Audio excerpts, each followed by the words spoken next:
This podcast is dedicated to learning Cobol, a programming language that is often overlooked by the general public but remains essential to the functioning of many critical IT systems. In this episode, Alain Stevens explains why he launched Cobol training programs for beginners, offered at affordable rates. Through the Pacta services, he shares his expertise in IT, artificial intelligence, automation, and cybersecurity to support companies in the digital transformation. As part of a personal 60-day challenge, during which he is exploring Cobol, Python, and Java simultaneously, he set out to highlight the connection between legacy technologies and modern solutions. This challenge inspired him to offer introductory Cobol courses, specifically designed for beginners who want to grasp the fundamentals of a language still widely used in banking, insurance, and public sector systems. The goal is clear: to help everyone learn differently, in a practical and accessible way, without requiring prior technical knowledge, while progressively integrating into the Pacta 360 ecosystem, an environment designed to support career transitions and open up new professional opportunities. Through Pacta's services, Alain Stevens shares his expertise in IT, artificial intelligence, automation, and cybersecurity to support companies in their digital transformation. As part of a personal 60-day challenge, he is exploring 3 essential programming languages, Cobol, Python, and Java, to strengthen the bridge between legacy technologies and modern solutions. On this occasion, he is also offering introductory Cobol training, aimed at beginners curious to understand the foundations of a language still widely used in the banking, insurance, and public sectors. This practical and accessible approach, integrated into the Pacta Cobol ecosystem, offers a new way to learn and opens up fresh career opportunities. Here is a podcast. Okay, let's dig into this. We're looking at some material about a corner of the tech world that, well, most people probably think is just history, ancient history even. But it's actually, running huge parts of the global economy right now. Exactly. We're talking about Cobol. Yeah, that Cobol, and how it's kind of surprisingly relevant alongside, the big modern players like Python and Java. Right. And the sources you shared, they talk about this personal challenge someone set themselves, mastering all 3, Cobol, Python, and Java. Which sounds intense. It does, and it really highlights Cobol's, its persistence, its critical role still all over the world. So that's our mission for this deep dive, isn't it? Using these sources to unpack why. Why is this language, which is older than the internet, still so vital? What are the massive challenges that creates? And maybe the biggest surprise, the opportunities, the kind of unexpected openings it presents. Yeah, get ready to maybe rethink what obsolete actually means in tech. Okay, so let's start with that perception. Most people, especially, younger folks coming into tech, they hear Cobol. And they think, what? Punch cards? Dusty mainframes in a museum? Pretty much. Yeah. The general idea is it's a relic. Footnote. But the material we're looking at just completely flips that script, doesn't it? Totally. It shows Cobol isn't just like hanging around. It's deeply embedded, woven into critical systems we all use every single day. Often without even realizing it. Yeah, exactly. And the numbers mentioned, okay, maybe the exact percentages are up for debate, 96% of ATMs or whatever. Sure, the specifics might vary a bit. But the order of magnitude, that's what's stunning. Like 96% of ATMs potentially relying on Cobol backend. And what was it, 91 out of the top 100 global banks still using it? One source even mentioned Bank of New York Mellon alone running over 100,000 Cobol programs, just one bank. It's kind of mind-boggling. It really drives home the core point from the sources if you somehow switched off all the Cobol systems tomorrow. A massive chunk of banking, insurance, government administration, it would just grind to a halt. Yeah, it really makes you question what modern even means. Maybe it's not just about the shiny new thing. Maybe it's also about understanding and maintaining what's proven to be incredibly reliable for, 60 plus years now? Okay, so if it's that critical, that widespread, why haven't companies just, moved everything over, migrated to something newer like Java or Python? What's the holdup? Well, that's the crux of it, isn't it? The material really hammers this point. The cost and the complexity are just enormous. Astronomical almost. It's not just a simple find and replace job with the code. Oh, not even close. Yeah. We're talking about migrating systems that have been running, evolving, being patched and updated for decades. There's that one example mentioned, an Australian bank. They tried to move from Cobol to Java. Yeah, and the reported cost estimate was nearly $800 million. Wow, nearly $1 billion just to switch languages. Well, see, that's the thing. It's not just switching languages. That's almost the easy part. The sources explain the real challenge is capturing and perfectly replicating maybe 50 years of accumulated business logic. Okay, accumulated business logic. Let's unpack that a bit. What does that mean in practice? What's actually in that old code? Right. Think about it. It's not just simple math, like A plus B equals C. It's calculating mortgage interest based on rules set in, say, 1978. That might have changed 5 times since then. It's processing insurance claims with incredibly specific conditions that have been layered on year after year. It's managing government benefits with eligibility criteria that have been tweaked by countless different laws over decades. So it's like the entire operational history and rule book of the organization, but written in code. Exactly. And often the original programmers are long gone. The documentation might be patchy or non-existent. The code itself is the ultimate specification. Trying to replicate all of that nuance, every single edge case discovered over 50 years without breaking anything, is a monumental task. It sounds less like a technical problem and more like an archaeological dig sometimes. That's a good way to put it. It's a human challenge, an organizational memory challenge, as much as a technical one. You're dealing with unique data structures, dependencies on mainframe environments. It's all tangled together. Which leads directly to the next point the sources make, because it's so hard to move away from, and it's still running critical stuff. There's a major shortage of people who actually know how to work with it. Skilled COBOL developers are becoming rare. The classic supply and demand issue. Yep.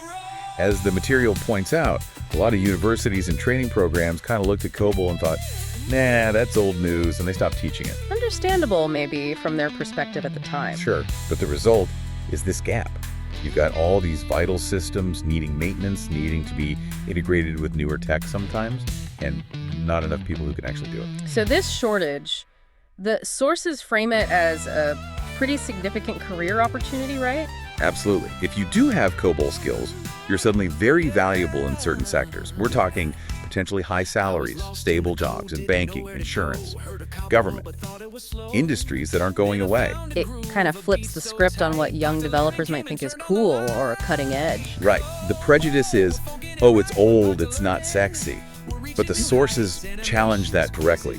If modern means relevant and in demand, then maintaining the systems that run global finance is pretty strategic. There's another point made in the material that working with COBOL, because its structure is often quite rigid and explicit, it forces you to think very clearly, very logically, step by step, developing strong algorithmic thinking. And that skill, that's gold, no matter what language you end up working with. It transfers. Okay, so pulling it all together from the sources, what's the elevator pitch for someone today, maybe even someone new to tech, to actually consider learning COBOL? Well, first off, you get to work on systems that are genuinely critical, like underpinning global infrastructure. That's pretty impactful. Okay, impact. Second, employability. You become highly sought after in key, stable industries that need this skill desperately. Banks, insurance companies, large corporations, government agencies. Job security sounds pretty good. Third, you develop that really sharp, almost machine-level way of thinking algorithmically, which helps everywhere. And fourth, you position yourself strategically in a niche market where demand far outstrips supply. And learning it isn't like it used to be, right? The sources mentioned you don't necessarily need access to a giant physical mainframe anymore. Exactly. That was a huge barrier historically. But now there are initiatives, like the Pacta Cobol training mentioned in the material. They focus on the logic first. You don't need to be a coding genius already. Apparently not. They stress understanding the flow, the process. And they use accessible environments, things like cloud-based mainframe emulators or simpler tools so you can actually write, test, and debug code without needing the old iron. Makes it much more approachable, I guess.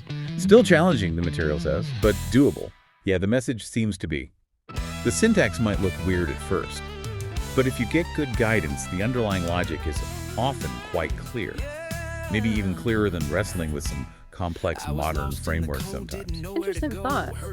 Which brings us back to that personal challenge mentioned right at the start, learning COBOL plus Python and Java, all in 60 days.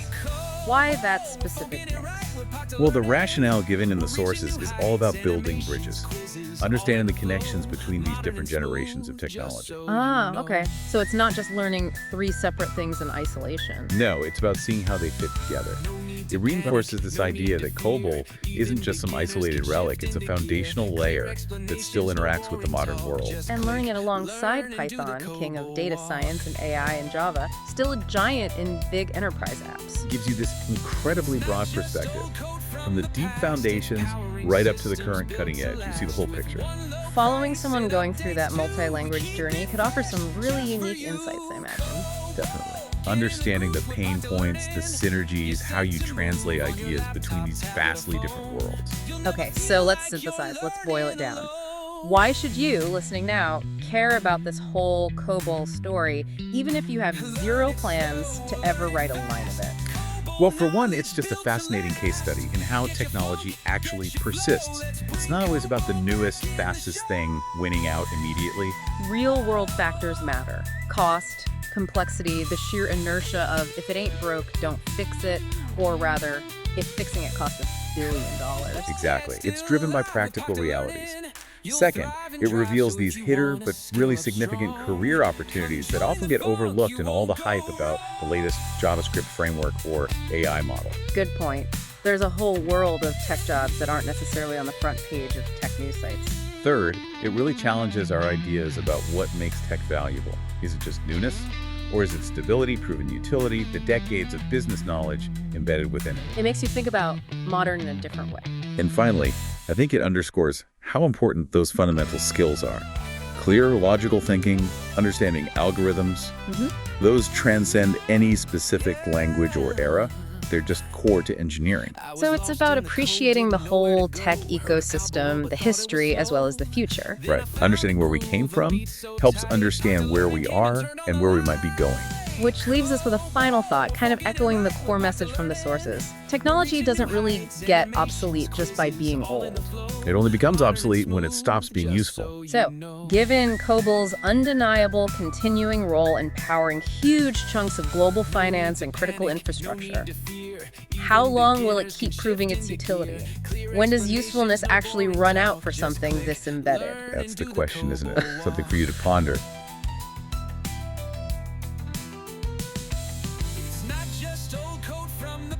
It's powering systems built to last with one low price and updates too. We keep it fresh just for you. COBOL, get in the groove with Pacta Learning.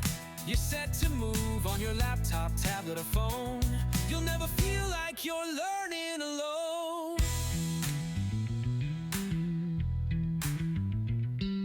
Learn it slow or learn it fast.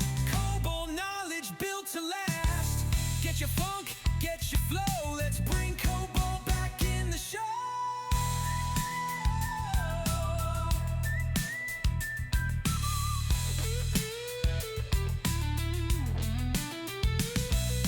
COBOL, yeah, it's still alive with Pacta Learning. You'll thrive and drive, so if you want to skill up strong, come join the fun.